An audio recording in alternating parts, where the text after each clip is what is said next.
أتمنى إني الصح. هي أول أمي بدق لهم تحاكيهم وتطمن عليهم.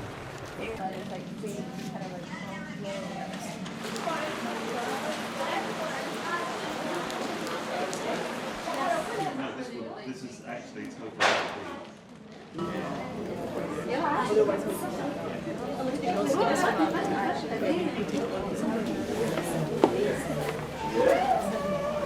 I've just arrived and I've been wanting to speak with you, and I've heard of your situation. Son of 17 years old.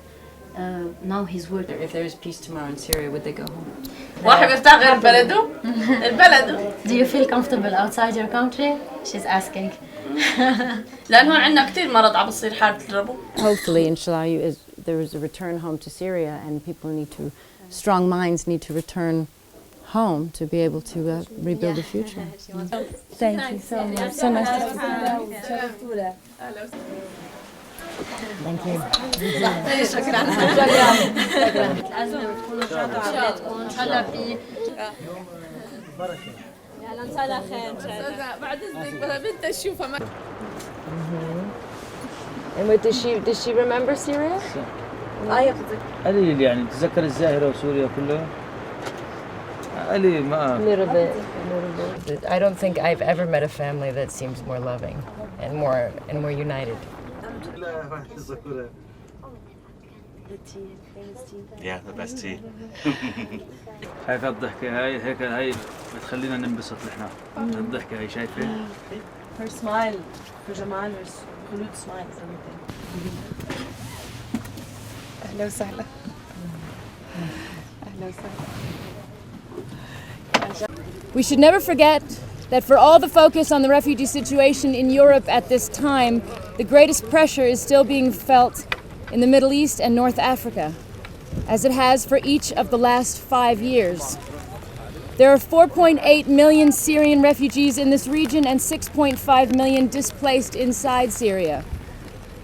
On this day, the 5th anniversary of the Syria conflict, that is where I had hoped to be, in Syria, helping UNHCR with returns and watching the families I have come to know to be able to go home. It is tragic and shameful that we seem still so far from that point. Every Syrian refugee I have spoke to on this visit, without exception, talked of their desire to return home when the war is over and when it is safe for them to do so, not with resignation, but with the light in their eyes of a people dreaming to be reunited with a country that they love.